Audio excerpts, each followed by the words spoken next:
अगर मैं आपसे कहूं कि क्या आप इस सिस्टम ऑफ इक्वेशंस को 1 सेकंड के अंदर सॉल्व कर सकते हैं, तो आप सोचेंगे कि सॉल्व तो कर सकते हैं लेकिन 1 सेकंड के अंदर तो नहीं हो पाएगा, क्योंकि ये 5 इक्वेशंस हैं जिन्हें हम सॉल्व करना है।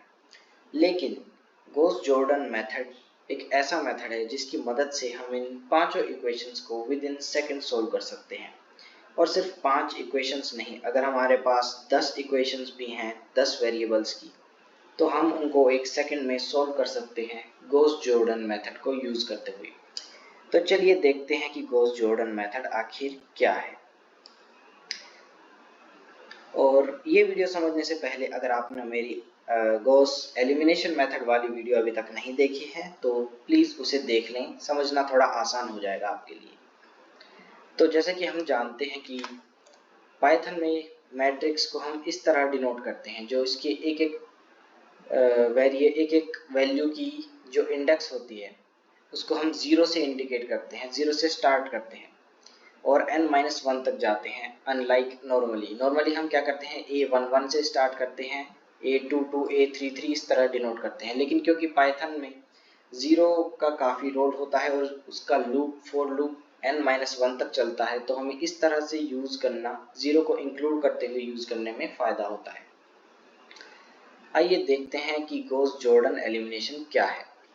जैसा कि हमने पिछली वीडियो में देखा था, गॉस एलिमिनेशन मेथड में हम अपनी मैट्रिक्स को अपर ट्रायंगुलर मैट्रिक्स में कन्वर्ट करते हैं और इन 3 वैल्यूज को हम 0 कर देते हैं। उसके बाद हम बैक सब्स्टिट्यूशन मेथड से उनको कैलकुलेट करते हैं। ये मेथड उससे काफ़ी इजी है क्योंकि यहाँ पर किसी बैक सब्स्टिट्यूशन मेथड का झंझट है ही नहीं। यहाँ पर बस हमें अपर ट्रायंगुलर मैट्रिक्स के बजाय इसको एक आइडेंटिटी मैट्रिक्स में कन्वर्ट करना है अपनी मैट्रिक्स को, और उसी के साथ साथ जो ऑपरेशंस इस पर लगेंगे वही इस मैट्रिक्स पर, जो कि अभी मैंने ऑगमेंटेड मैट्रिक्स की फॉर्म में यहाँ पर लिखी हुई है, वही इस पर भी लगेंगे। तो जब ये सब ऑपरेशंस लगा देने के बाद हमारी फर्स्ट मैट्रिक्स जो है वो इस फॉर्म में आ जाएगी, एक आइडेंटिटी मैट्रिक्स की फॉर्म में। तो B0 dash B1 dash B2 dash के अंदर ओरिजिनल वैल्यू स्टोर हो जाएगी हमारी इक्वेशंस के सॉल्यूशन की। जैसे कि मान लीजिए हमने किसी मैट्रिक्स को इस फॉर्म में कन्वर्ट कर दिया, ऑगमेंटेड मैट्रिक्स को, तो अब जो हमारा x है, मान लीजिए यहाँ वाला वेरिएबल है x0, यहाँ वाला x1 और यहाँ वाला x2, जैसे कि यहाँ पर है, यही इक्वेशंस को ये रिप्रेजेंट करते हैं। तो जो x0 है उसकी वैल्यू होगी B0 डैश, क्योंकि ये दोनों वैल्यू 0 हैं, यहाँ वाला वेरिएबल 0 से मल्टीप्लाई होकर 0 हो जाएगा। इसी तरह से x1 की वैल्यू हो जाएगी B1 डैश और x3 की वैल्यू हो जाएगी B2 डैश। तो यहाँ पर हमें कोई बैक सब्स्टिट्यूशन वगैरह कुछ नहीं करना, सीधे सीधे वैल्यू यहाँ पर इस वेरिएबल की वैल्यू ये होगी, इस वाले की ये होगी, और x2 इस केस में उसकी वैल्यू ये होगी। तो चलिए देखते हैं कि हमें कौन कौन से रो ऑपरेशंस लगाने होंगे और किस तरह से हम इसको कन्वर्ट करेंगे। तो एलिमिनेशन मेथड की तरह ही इसमें भी हमको जो एक चीज़ करनी है स्टार्टिंग में, वो ये कि हमें फर्स्ट जो वैल्यू है A00 उसको 1 बनाना है और उसके नीचे की वैल्यूज को 0 बनाना है। देखिए हम स्टेप बाय स्टेप इस मैट्रिक्स को इस मैट्रिक्स में कन्वर्ट करना सीखेंगे। तो फर्स्ट स्टेप उसका ये है कि हमें ये जो कॉलम है इसको 1 0 0 करना है। तो देख लेते हैं कैसे करेंगे। सबसे पहले हमें ये ऑपरेशंस लगाने हैं इसको इस फॉर्म में कन्वर्ट करने के लिए। तो सबसे पहले इसको अगर हमें 1 बनाना है तो R1 को हमें डिवाइड करना पड़ेगा इस वैल्यू से जो अभी यहाँ पर 1 है, मतलब A00 से हमें इसको डिवाइड करना पड़ेगा ओरिजिनल को। तो रो 1 को हमने डिवाइड किया A00 से, तो ये हो जाएगा 1। ठीक है, अब हमें इन दोनों को 0 करना है। तो उसके लिए हम क्या करेंगे, R2 में से हम सब्ट्रैक्ट कर देंगे यहाँ जो वैल्यू है A10 को R2 में से सब्ट्रैक्ट कर देंगे A10 को मल्टीप्लाई करके R1 से, क्योंकि ये 1 है तो ये A10 इससे मल्टीप्लाई होकर A10 की ही वैल्यू ले लेगा और R2 में से उसे सब्ट्रैक्ट करेंगे तो हो जाएगा 0। और सेम यहाँ पर भी वही ऑपरेशंस लागू होगा। तो हमारी R2 इस तरह से हो गई 0। अब R3 पर भी सेम वही चीज़ हमें करनी है। R3 को 0 करने के लिए हमें इसके जो ये नंबर है इसको मल्टीप्लाई कर देते हैं रो 1 से, और रो 1 अभी ये वैल्यू जो है वो यही सेम हो गई क्योंकि ये 1 है। A20 मल्टीप्लाई होने के बाद A20 की ही वैल्यू यहाँ पर आ जाएगी, और फिर R3 में से R1 को सब्ट्रैक्ट कर देने पर यहाँ पर 0 बन जाएगा। इस तरह से एक काम हमारा खत्म हो गया। देखिए ये आप चीज़ अगर अच्छे से समझ गए तो कोड में इसको इम्प्लीमेंट करना इतना हार्ड नहीं है, इसलिए मैं थोड़ा डिटेल में जा रहा हूँ, अच्छे से इसको एक्सप्लेन करूँगा ताकि पूरा देखने के बाद आपको ना तो कंसेप्ट में ही कुछ डाउट रह जाए और ना ही कोड में।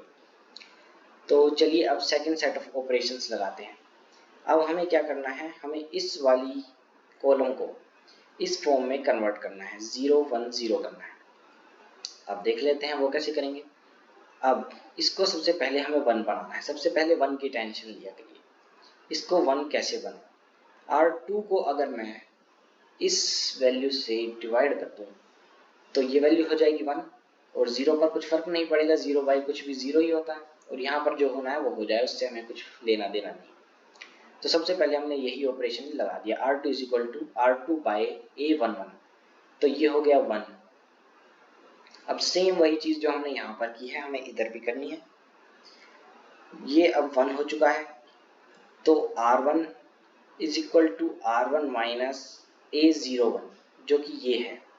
अब हम इस वैल्यू को इससे मल्टीप्लाई कर देंगे, इस रो से मल्टीप्लाई कर देंगे, और R1 में से ही सब्ट्रैक्ट कर लेंगे R2 को, क्योंकि ये वैल्यू 1 हो चुकी है तो ये इससे मल्टीप्लाई होने के बाद यही वैल्यू हो जाएगी, और सेम में से सेम सब्ट्रैक्ट करने पर आता है 0। तो R1 में हमें 0 चाहिए, तो R1 पर हम ये ऑपरेशन लगाएंगे, तो ये हो गया R1 0। इसी तरह से R3 में भी हम सेम चीज़ कर रहे हैं, और ये R3 भी हो जाएगा 0। अब आ जाते हैं थर्ड सेट ऑफ ऑपरेशंस पे। लास्ट चीज़ हमें क्या करनी है, इस वाले कॉलम को हमें 0 0 1 करना है।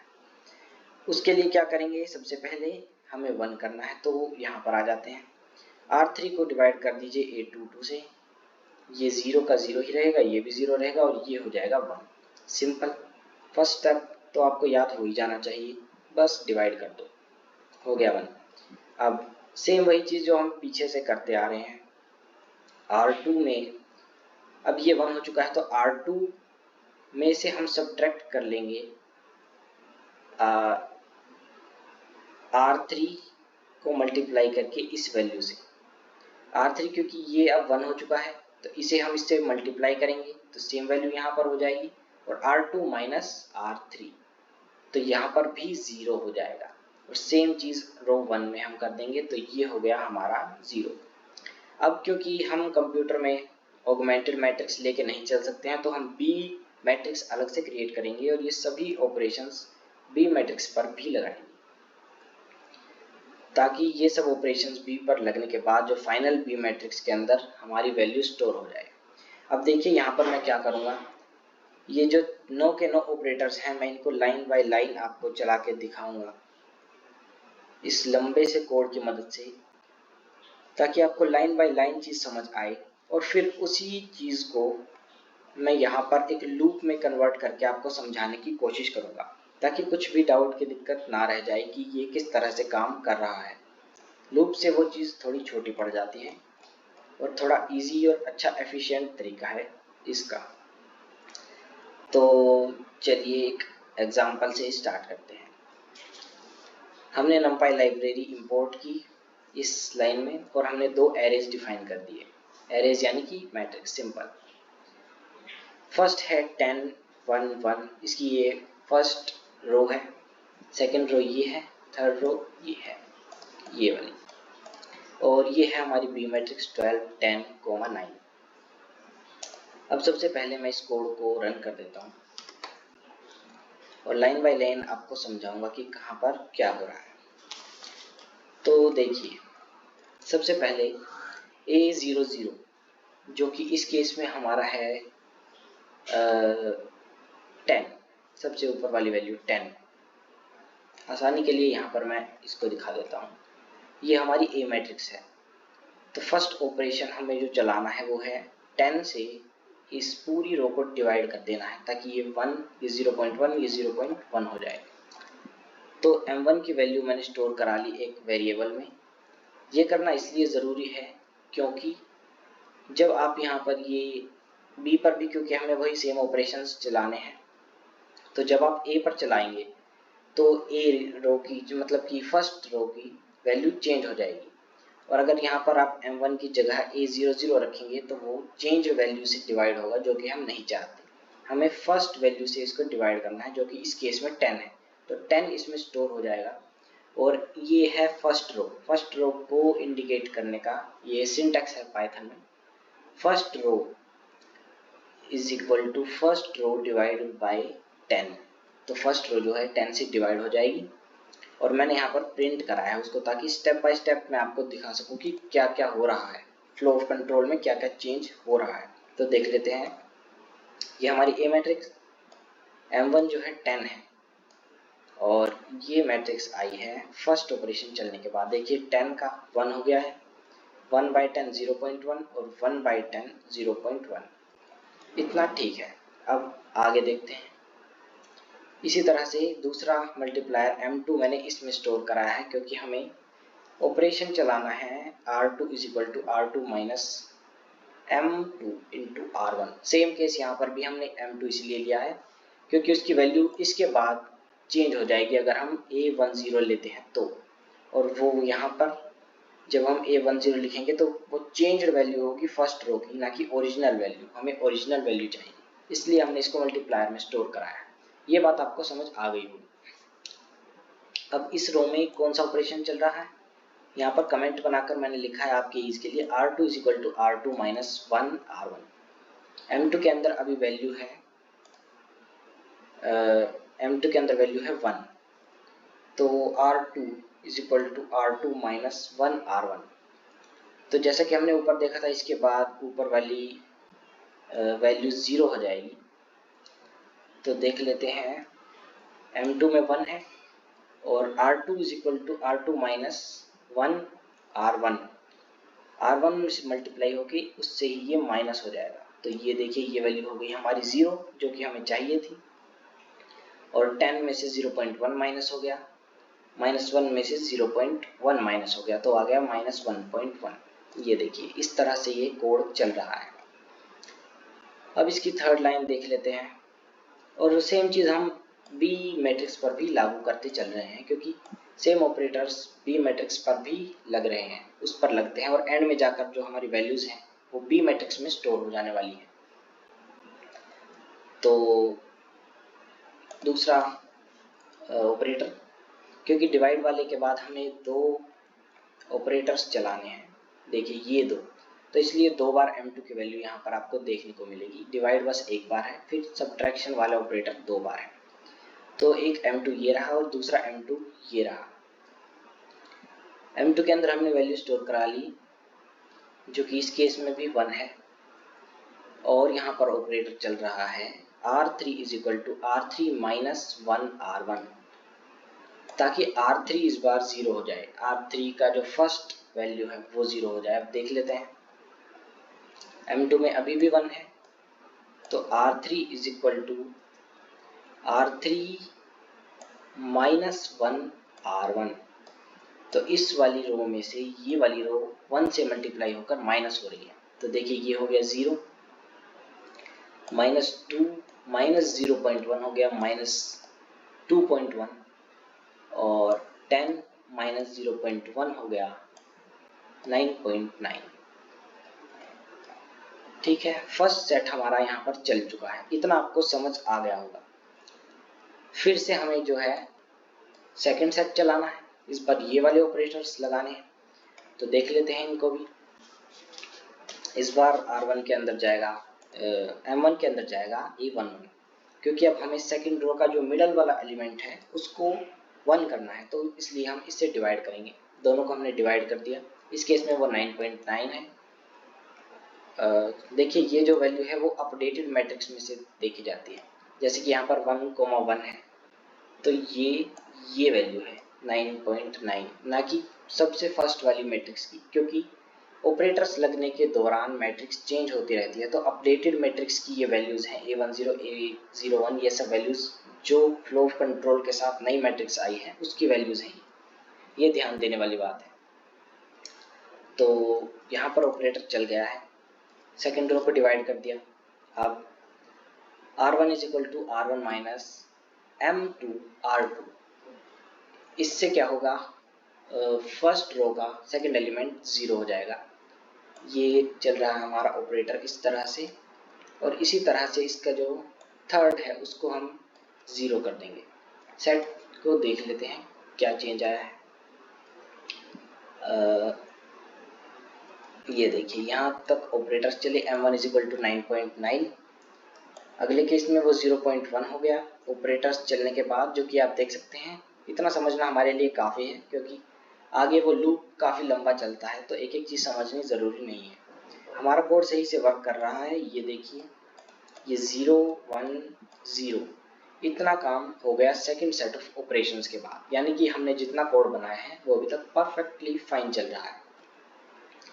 तो आगे देखते हैं। अगला कोड आप खुद समझें क्योंकि इतना तो मैंने समझा ही दिया है, अब आप समझदार लोग हैं, इतना तो कर ही सकते हैं, क्योंकि इसमें सिंपली कुछ अलग नहीं हो रहा है। यहाँ पर भी वही डिवाइड हो रहा है R3 इस बार, और वही सेम ऑपरेशंस इस पर लग रहे हैं। ये देखिए, कोड में बेसिकली हम करते क्या है, जब हम सेम चीज़ को कोड में कन्वर्ट करते हैं तो हम उसे एक छोटे सेट पर, छोटे क्वेश्चन पर, प्रॉब्लम पर चला कर देखते हैं जब तक वो सही नहीं आ जाती, और फिर हम उसको यूज़ करते हैं बड़ी सेट ऑफ प्रॉब्लम्स यूज़ करने के लिए। इस तरह से हम एल्गोरिथम को डिज़ाइन करते हैं। तो देख लेते हैं कि पूरा ये चल जाने के बाद हमारी वैल्यू जो है ठीक आ रही है या नहीं। तो देखिए, ये यहाँ तक हो चुका है 0 1 1। अगले सेट ऑफ ऑपरेटर्स के बाद ये वैल्यू हमारी हो जानी चाहिए 0 1 1। तो ये देखिए, हमारी जो मैट्रिक्स है आइडेंटिटी मैट्रिक्स में बढ़िया तरीके से कन्वर्ट हो चुकी है। एक काम हमारा खत्म। अब ये जो मैट्रिक्स है वो बी मैट्रिक्स आई है हमारे पास। वो सभी ऑपरेटर्स बी मैट्रिक्स पर भी लग रहे थे, तो ये मैंने प्रिंट कराई थी बी मैट्रिक्स। इसके अंदर आई है वैल्यू 1 1 1। इसका मतलब क्या है? इसका मतलब ये है कि x की वैल्यू 1 है, y की वैल्यू भी 1 है और z की वैल्यू भी 1 है। यानी कि अगर ये तीन इक्वेशंस मैं कंसिडर करूँ तो x0 की वैल्यू भी 1 है, x1 की वैल्यू भी 1 है और x2 की वैल्यू भी 1 है। उम्मीद करता हूँ यहाँ तक आपको समझ आया होगा। तो अब देखिए, हमने कितनी सारी लाइनें लिखी हैं यहाँ पर। लगभग 60 लाइनों की ज़रूरत हमें पड़ी है इतना सा कोड चलाने के लिए, इतनी सी चीज़ करने के लिए। लेकिन क्योंकि ये जो मैंने कोड बनाया है ये सिर्फ 3 इक्वेशंस के लिए चल रहा है, मैं चाहता हूँ कि मेरे पास एक जनरलाइज्ड कोड हो जो कि इससे ज़्यादा इक्वेशंस के लिए भी चल जाए, 8-9 इक्वेशंस हों तो भी उनको चुटकी में सोल्व कर दे। तो उसके लिए हम चलाते हैं लूप। लूप से क्या होगा कि यही सेम चीज़ हम लूप में कन्वर्ट कर देंगे। तो अब देखते हैं कि लूप किस तरह से रन कर रहा है। ये दो एरेज हमने डिफाइन की, और याद रखिएगा यहाँ पर फ्लोट लगाना ज़रूरी है क्योंकि डिवीजन जब होता है मैट्रिक्स के अंदर तो बाय डिफ़ॉल्ट वो इंट रहता है और उसमें दिक्कत आती है। डिवीजन आप करेंगे तो 0.5 नहीं आएगा, 0 ही आ जाएगा, तो इसलिए फ्लोट लगाना ज़रूरी है। तो यहाँ पर हमने फंक्शन अपना डिफाइन किया। फंक्शन का नाम है गॉस जॉर्डन, और a, b हमने उसके अंदर इनपुट दिए हैं आर्ग्यूमेंट्स। a जो मैट्रिक्स है वो डिफाइन करने के बाद और b डिफाइन करने के बाद आपको जस्ट यहाँ पर ये लिख देना है, फिर फंक्शन इनके ऊपर काम करेगा। तो n is equal to length b, जो कि इस केस में है 3। आगे ये शायद चेंज हो जाएगी इसलिए इसको रहने देते हैं। अब देखिए लूप का कंट्रोल समझते हैं। इस केस में हमारा n जो है वो 3 है, इसकी लेंथ 3 है, 1 2 3 वैल्यूज इसके अंदर है। For i in range 0 to n, 0 to 3 के लिए ये चलेगा, यानी कि i के अंदर जाएंगी वैल्यू 0 1 3। ठीक है, अब एक एक लाइन बाय लाइन समझते हैं। m1 is equal to a i की वैल्यू अभी फर्स्ट लूप में 0 रहेगी, तो m1 is equal to a 0 0। ठीक है, ये वही चीज़ है जो मैंने ऊपर मल्टीप्लायर में वैल्यू स्टोर कराई है। अब a 0 यानी कि row 1 is equal to row 1 divided by m1, जो कि उस केस में 10 थी, और यही वैल्यू मैंने m1 में स्टोर कराई है ताकि यहाँ पर ये चेंज ना हो जाए। सेम वही चीज़ हम यहाँ पर लूप के द्वारा कर रहे हैं, सेम चीज़ यहाँ पर हो गई, इतने में आपको डाउट नहीं होगा। ये अभी फर्स्ट लूप की बात कर रहे हैं, फर्स्ट इटरेशन है, i की वैल्यू सिर्फ 0 है, रो 1 के लिए चल गया।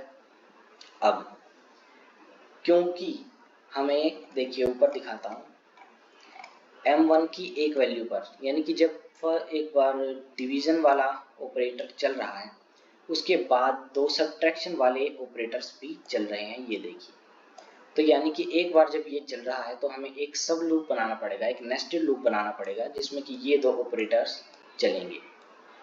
तो उसके लिए हमने क्या किया, एक नेस्टेड लूप क्रिएट कर लिया for j in range 0 to n, ये भी 3 बार चलाया है हमने। और ये i is equal to j वाली स्टेटमेंट जो है, यहाँ पर आप थोड़ा कंफ्यूज हो सकते हैं, तो इसको मैं समझाने की कोशिश करूंगा पूरी तरीके से। तो देखिए यहाँ पर हो क्या रहा है, ये समझने के लिए मैं आपको ऊपर ले चलता हूँ इस कोड पे। देखिए फर्स्ट डिवीजन वाला चल गया, इसमें कोई दिक्कत नहीं है। यहाँ पर अब हम नंबर्स में थोड़ा बात करेंगे, तो नंबर्स पर आ जाते हैं। सबसे पहले इस लाइन में मुझे यहाँ पर 1 वैल्यू चाहिए, 1 वैल्यू चाहिए, यानी कि मैं यहाँ पर j इनपुट कराऊंगा और उसके फर्स्ट लूप में वैल्यू जा रही है 1, इसके सेकंड लूप में वैल्यू जानी चाहिए 2, ठीक है। फर्स्ट लूप में वैल्यू जा रही है 1 और सेकंड में जानी चाहिए 2। अगर हम इसको देखें कि 0 1 2 में से हमने 0 को हटा दिया और 1 और 2 की वैल्यू हमें चाहिए इस केस में, तो हमें कुछ ऐसा करना पड़ेगा कि 0 की वैल्यू ना जाए, 1 और 2 ही जाए, उन्हीं के लिए लूप चले। अगले केस में देखते हैं, अगले केस में हमें चाहिए 0 और 2 के लिए, यानी कि अगला एलिमेंट अब एलिमिनेट हो गया है। 0 1 2 में से इस बार 1 नहीं चलेगा, पहले 0 नहीं चला, 1 2 वैल्यूज आई, अब 1 नहीं चलेगा और 0 2 वैल्यू जा रही है, 0 2। उसी तरह से अगले केस में 1 और 0 वैल्यू जा रही है,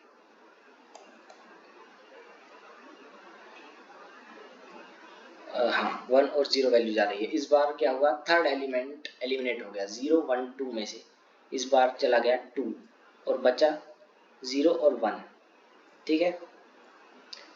तो इस तरह से एक सेकेंड,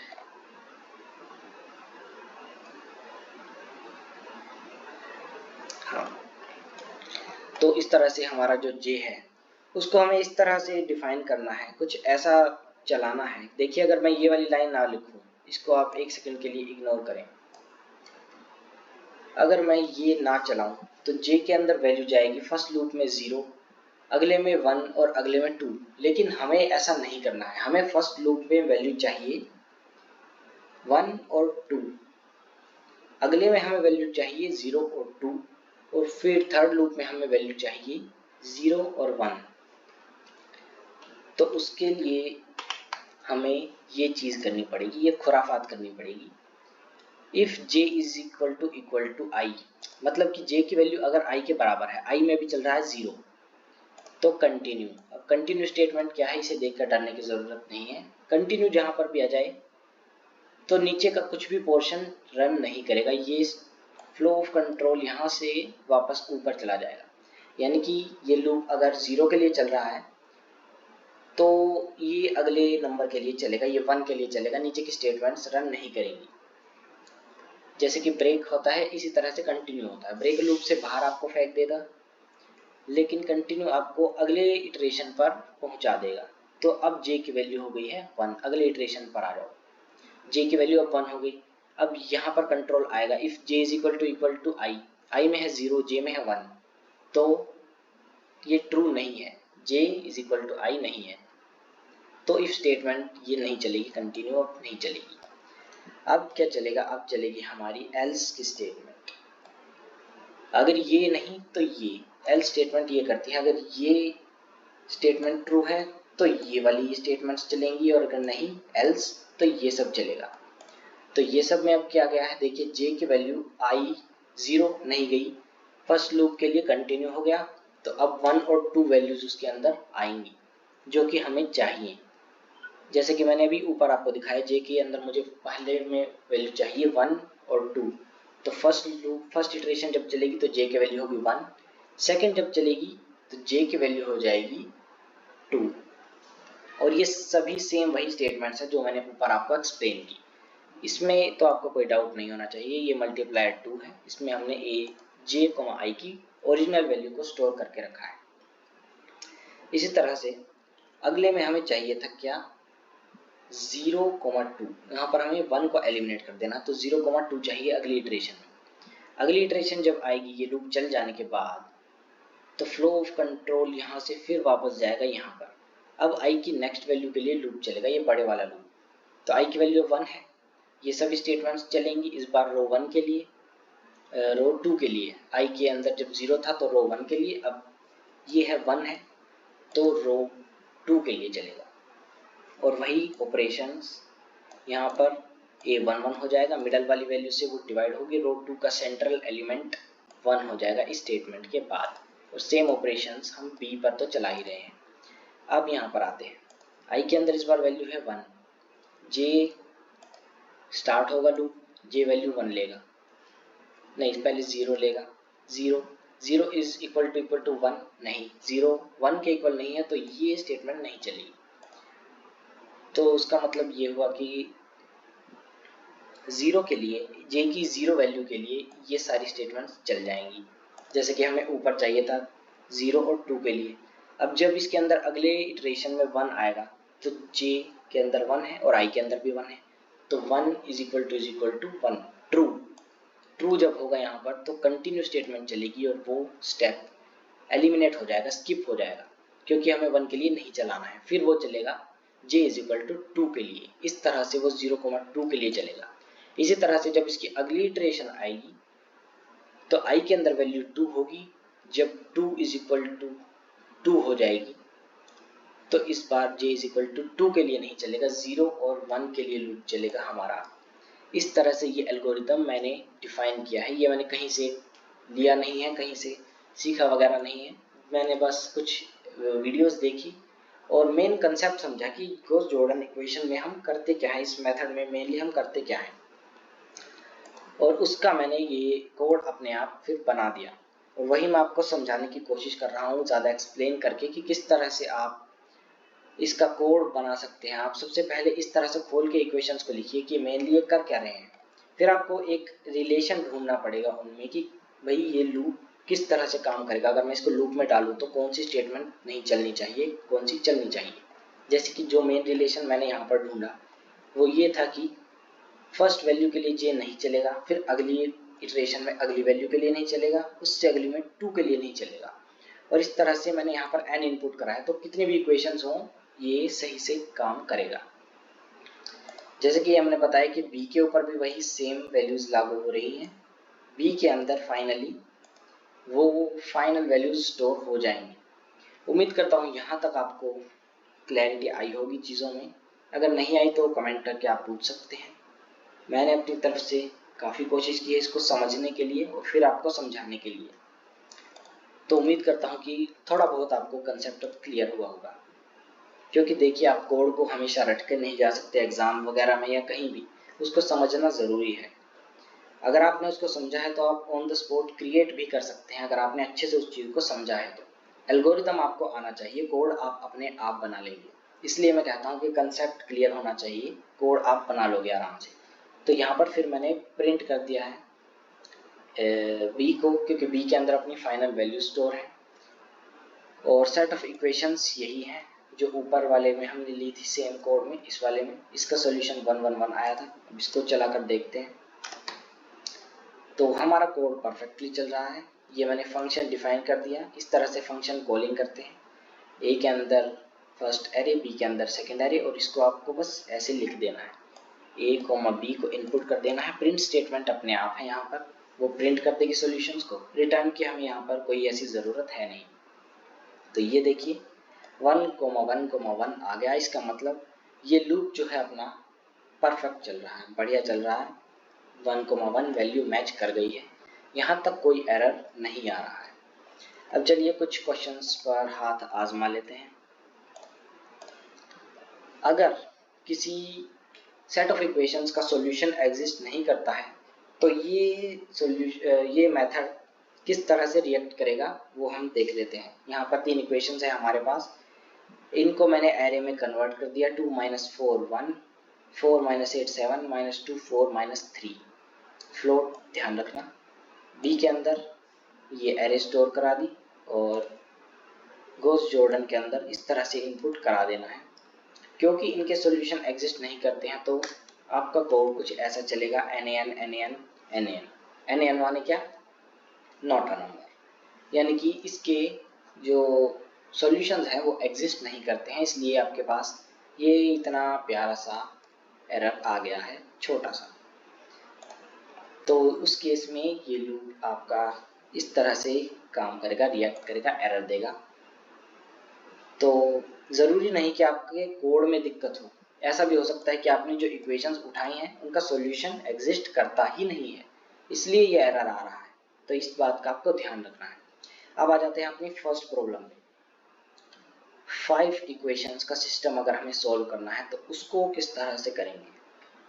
देखिए ये इक्वेशंस एक क्वेश्चन की फॉर्म में अगर गिवन होंगी तो a + b + c + d = 5 given होगा। ये 0 मैंने आपकी कन्वीनियंस के लिए लगाया है, समझने के लिए।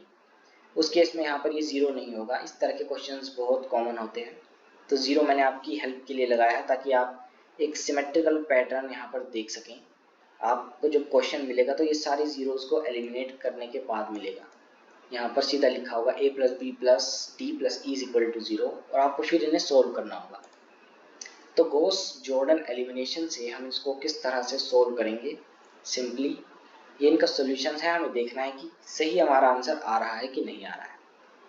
फर्स्ट एरे के अंदर हमने वैल्यू स्टोर कराई 1 1 1, 0, लास्ट में 0 है। अगले के अंदर 0 1 1 1 1, क्योंकि इस केस में ज़्यादातर 1 ही है तो इस तरह से ये वैल्यूज हमने सारी स्टोर कराई। बी के अंदर इस बार 5 वैल्यूज जाएंगी 5 1 2 0 4 और ये हमने फंक्शन अपना यूज़ कर लिया। क्योंकि हमने फंक्शन डिफाइन ऊपर ही किया है तो कितने भी बार आप इसको यूज़ कर सकते हैं। ये फ़ायदा होता है फंक्शन को डिफाइन करने का, वरना पूरा कोड हमें बार बार लिखना पड़ता है। अब देखिए इसको रन करके दिखाते हैं। इतनी मेहनत की है, चल जाना चाहिए। ओम भट स्वाहा।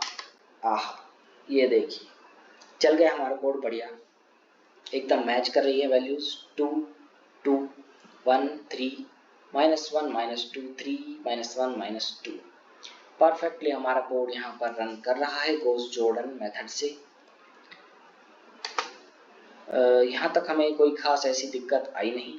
इस मेथड का फ़ायदा ये है कि ये एलिमिनेशन मेथड से थोड़ा इजी मेथड है और थोड़ा फास्ट मेथड भी है, क्योंकि इसमें बैक सब्स्टिट्यूशन नहीं होता है। अगर लार्ज सेट ऑफ इक्वेशंस के लिए जैसे 10-11 इक्वेशंस के लिए आप चलाएंगे इस कोड को तो ये जल्दी से सॉल्व कर देगा, हार्डली 2-3 सेकंड या उससे भी कम ही वक्त लेगा इसको। लेकिन अगर हम सिंपाई यूज़ करते हुए करेंगे तो वो बहुत ज़्यादा वक्त ले जाएगी, उसको सोल्व करने में काफ़ी वक्त लगता है। इसलिए हम नंपाई लाइब्रेरी को यूज़ करते हैं एरेज को हैंडल करने के लिए, और इसलिए Gauss Jordan method elimination method से एक बेहतर मेथड है। यहाँ पर हम ज़्यादा इक्वेशंस को ज़्यादा एफिशिएंटली ईजिली सॉल्व कर सकते हैं। अगर आपने मेरी गॉस एलिमिनेशन वाली वीडियो नहीं देखी है अभी तक तो आप उसको देख सकते हैं। यहाँ पर मैं कहीं इसका लिंक दे दूंगा या ऊपर आई के बटन पर भी आप क्लिक करके उसे देख सकते हैं। तो उम्मीद करता हूँ कि आपको वीडियो पसंद आई होगी। अगर चीज़ें समझ आई हैं आपको तो आप इसको अपने फ्रेंड्स में शेयर करें जिनको कि इसकी ज़रूरत हो, क्योंकि ये सब रिसर्च वगैरह करके पूरी पढ़ाई करके एक टॉपिक पर वीडियो बनाने के लिए मुझे उसको पूरा अच्छे से पढ़ना समझना पड़ता है, फिर उसका कोड बनाना पड़ता है। तो मेरी मेहनत ज़ाया नहीं जानी चाहिए। आपको अब ये बात अच्छे से समझ आ गई होगी। ये जो मैंने समझाया है इतना आपको समझ आ जाना चाहिए मेरी मेहनत के खातिर। इतनी वीडियो यहाँ तक देखने के लिए आपका बहुत बहुत धन्यवाद। आप बता सकते हैं किस टॉपिक्स पर आप नेक्स्ट वीडियोस चाहते हैं, पाइथन में किस तरह के प्रॉब्लम्स सोल्व करना चाहते हैं। आगे हम कैलकुलस, इंटीग्रेशन, ये सब वगैरह के क्वेश्चंस भी सोल्व करेंगे। फोरियर सीरीज, लैपलास ट्रांसफॉर्मेशन वगैरह एडवांस तक भी हम जाएंगे। तो यहाँ तक वीडियो देखने के लिए थैंक यू।